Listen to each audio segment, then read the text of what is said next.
Halo, kembali lagi di Ruang Zaki. Kali ini kita akan membahas soal bagaimana kontribusi asuransi untuk ketahanan keuangan nasional. Sama Mbak Miki nih. Mbak Miki gimana?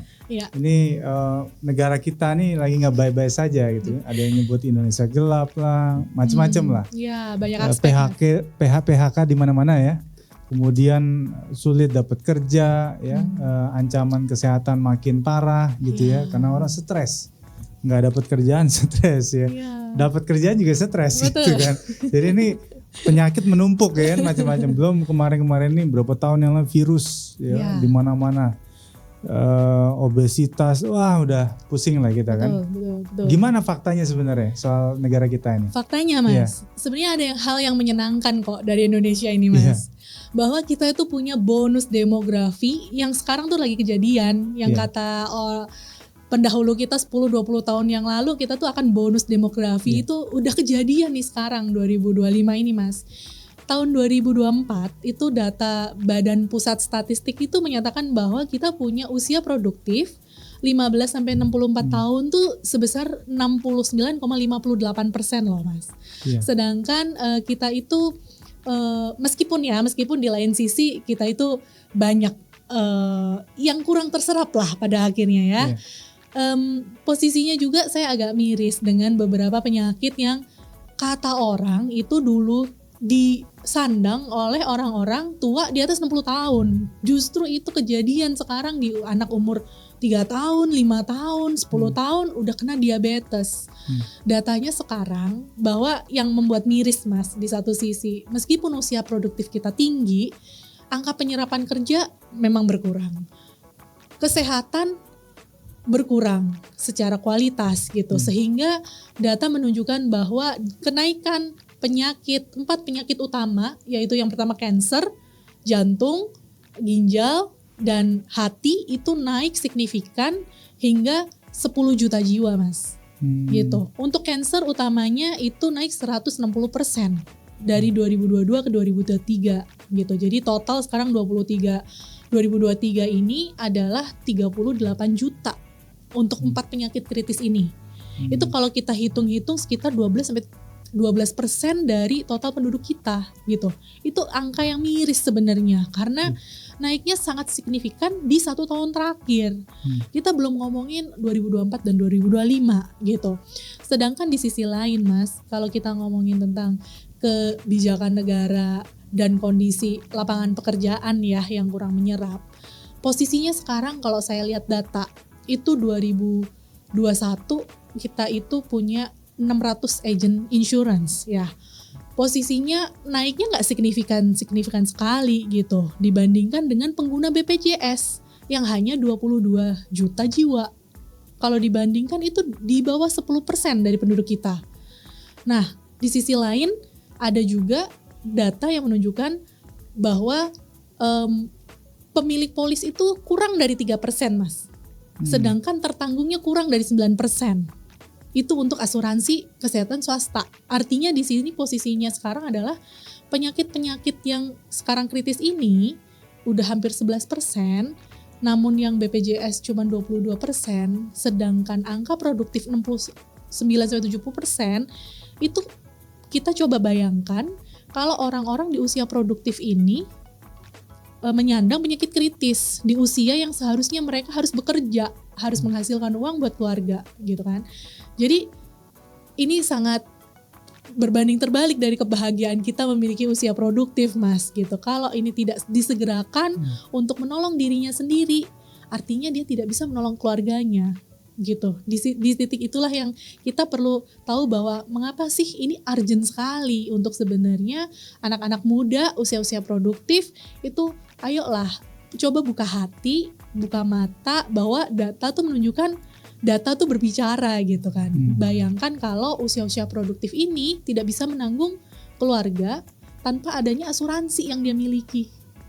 Itu sih Mas yang jadi lebih miris lagi dibanding kondisi kesehatannya gitu. Itu lebih miris lagi. Coba bayangkan bagaimana klaim BPJS, bagaimana klaim ke perusahaan swasta, tapi lebih parah lagi kalau kita tidak bisa mengklaim apa-apa ketika di saat usia produktif, tapi ya kita tidak pernah mau untuk memiliki penyakit gitu. Tapi kita nggak bisa bilang resiko tunggu dulu saya belum siap, tidak bisa begitu kan masalahnya. Jadi itulah yang jadi mengapa asuransi menjadi suatu ketahanan perencanaan keuangan di negara kita. Itu Mas. Iya, jadi kita juga lihat Menteri Kesehatan pernah bikin satu statement bahwa BPJS tidak sanggup menanggung semua klaim yang ada di negara kita. Justru. Nah ini yang kemudian jadi pertanyaan, dia menyarankan udah ke swasta aja. Aduh.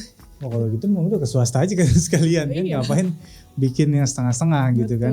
Dulu saya pernah ini Mbak Miki, waktu sempat tinggal di Amerika itu, dulu kan Presiden Obama tuh belajar soal manajemen kesehatan ke Kuba kan.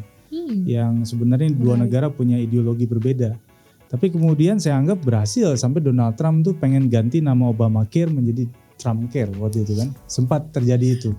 Karena saya merasakan ketika lagi belanja di supermarket, kalau keluar tuh banyak mobil van yang menawarkan soal itu kan, insurance, health insurance. Tapi saya nggak terlibat jauh di sana, cuma modal visa gitu kan, alamat tinggal di mana. Itu saya bisa menikmati ke dokter itu sekali visit, kalau dirupiahkan 30 juta rupiah sekali visit. Tapi free, nggak bayar gitu ya. Nah ini juga bagian dari bagaimana kemudian kita memanage gitu kan, soal tadi ya, asuransi yang oke, yang responsif gitu kan. Yang sampai kemudian orang-orang ketika sedang sekarat itu sulit untuk mengklaim. Justru. Ini kan penyakit yang kemudian kadang-kadang ada di bangsa kita. Nah, biar kemudian trust itu muncul, ada dengan cara pelayanan yang baik. Gitu kan, yang orang bisa bercerita ke tetangganya, ke keluarganya ketika lagi lebaran misalnya gitu ya. Asuransi ini ketika gua kemarin cuma penyakit kecil aja, wah ininya responnya luar biasa gitu kan. Kalau mungkin bicara soal Hybus itu punya teknologi yang cepat dalam merespon klaim gitu ya. Baik yang kecil, yang besar gitu ya. Kalau yang besar bisa datang ke kantor. Ini mungkin akan jadi resonansi positif terhadap industri asuransi itu. Ya, menurut Mbak Miki gimana? Saya sangat setuju Mas. Karena sebetulnya saya juga sebagai profesional awalnya masuk ke industri ini juga dengan keraguan gitu loh. Really gitu kan. Asuransi really gitu. Tapi justru di balik sisi yang lain Mas, di balik koin yang lain, kita juga menemukan bahwa apa yang kita lakukan ini justru menyenangkan bagi orang lain. Kita membantu orang lain di saat mereka susah gitu kan. Kalau kita bisa bicara tentang bagaimana membayar asuransi yang mahal, sebenarnya ini tidak semahal kalau kita beli Starbucks setiap hari kok Mas. Ya kan sebenarnya. Cuman kita beli asuransi itu gak ada dopaminnya, gak bikin kita seneng kayak kita beli kopi Starbucks gitu kan. Atau beli kopi Herlen and apa itu kan. Jadi ini memang gak ada dopaminnya, jadi tidak membuat kita senang. Tapi membuat kita aman gitu. Di titik itulah Mas. Jadi saya kalau menakar asuransi mahal, betul. Tapi nggak ada orang yang miskin karena punya asuransi dan bayar premi. Justru orang tuh bisa jadi jatuh miskin dan kehilangan semua apa yang dia usahakan selama ini ketika resiko itu datang tapi tidak punya payung gitu, tidak punya asuransi. Nah itu yang saya banyak lihat. Nah di sisi lain Mas, kita juga harus melihat ketika data mengatakan seperti itu, penyakit kritis ini ada, kita tidak bisa bohong dengan DNA loh. Artinya semakin banyak di Indonesia ini yang terkena penyakit-penyakit kritis tadi, itu akan tertanam di DNA. Dan kalaupun kita punya keturunan, kita harus mawas diri bahwa ada suatu kemungkinan DNA ini bisa muncul. Nah kita gak bisa bohong. Coba kita lihat ke saudara kanan kiri kita, teman-teman kita yang memang pernah menjalani perawatan untuk 4 penyakit kritis tadi. Yang pertama kanker, jantung, ginjal, dan hati, itu pasti DNA-nya akan turun. Gitu. Jadi kita harus mawas diri dan coba melihat ke sekitar gitu. Kalau memang iya ada, coba pertimbangkan lagi untuk mengambil manfaat dari asuransi.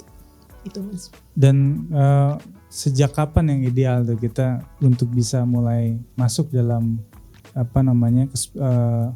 kesepakatan untuk masuk ke dalam asuransi itu? Oke. Jadi gini, kalau boleh waktu diulang Mas. Jadi saya itu bekerja 2015. Saya mengambil polis asuransi pertama saya tahun 2016. Ketika saya udah melihat apakah gaji saya sudah cukup untuk memenuhi kebutuhan hidup? Belum sama sekali.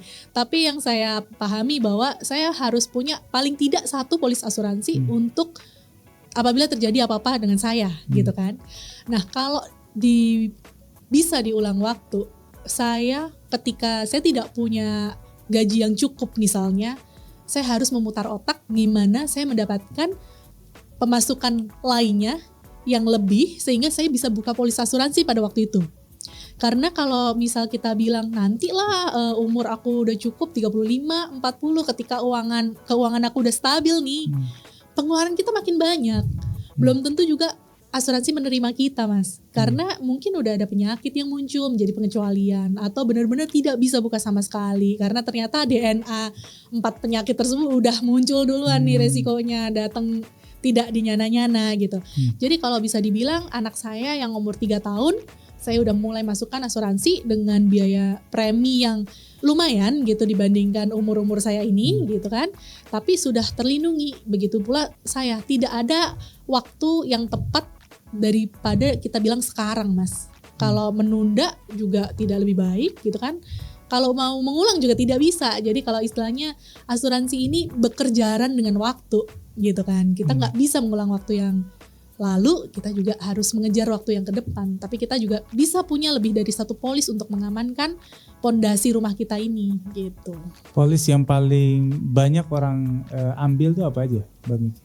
Polis yang paling banyak orang ambil itu sekarang tergantung dengan kebutuhan, Mas. Saya nggak bisa bilang apa yang paling banyak diambil.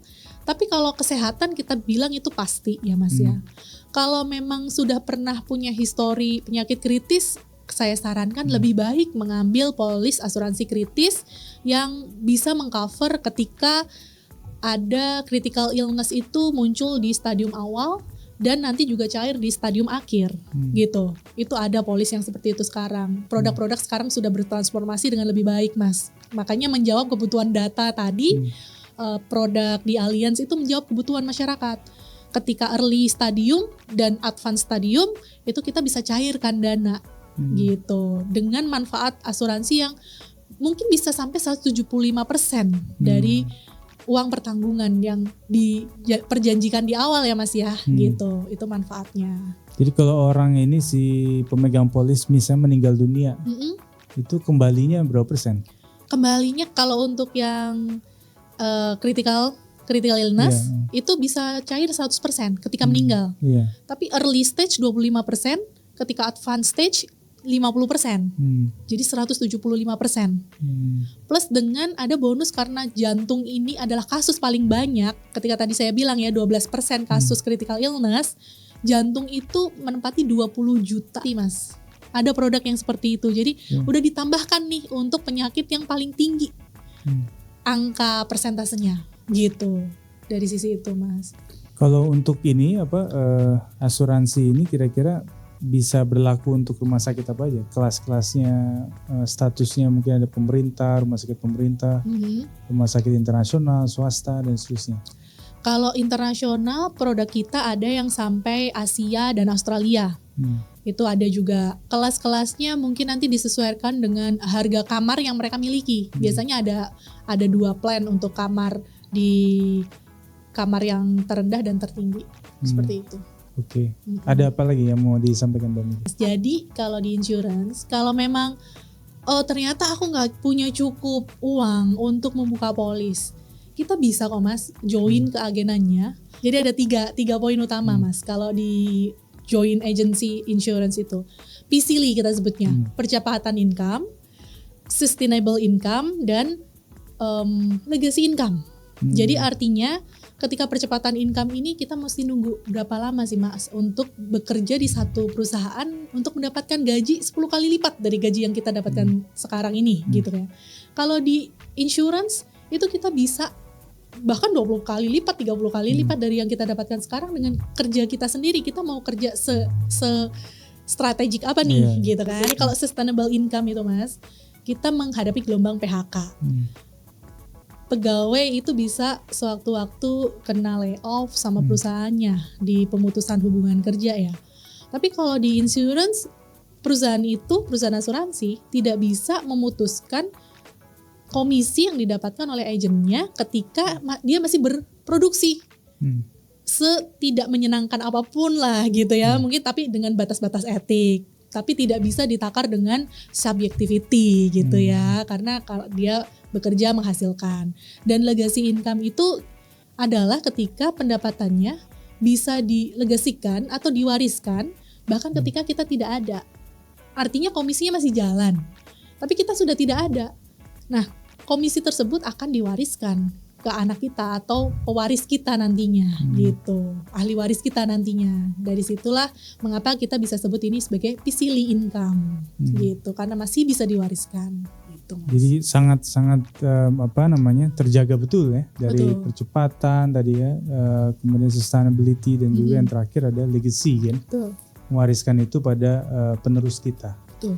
Tuh, jadi ini salah satu wawasan yang sangat penting ya untuk bisa mengkaitkan tentang asuransi dengan ketahanan keuangan nasional. Situasi kita yang dikepung dengan berbagai masalah, memang semua negara mengalami itu, tapi terkhusus Indonesia ini banyak para pengamat ekonomi yang menyampaikan sekarang situasi ekonomi kita tidak baik-baik saja, bahkan bahasa ininya ekstrimnya suram katanya. Nah, itu harus diantisipasi dengan apa? Asuransi tadi itu kan, untuk menjaga kesemuanya jangan sampai kemudian kita jatuh dalam situasi yang tidak menentu. Terima kasih banyak Mbak Miki atas edukasinya. Sampai ketemu lagi di Ruang Zaki berikutnya.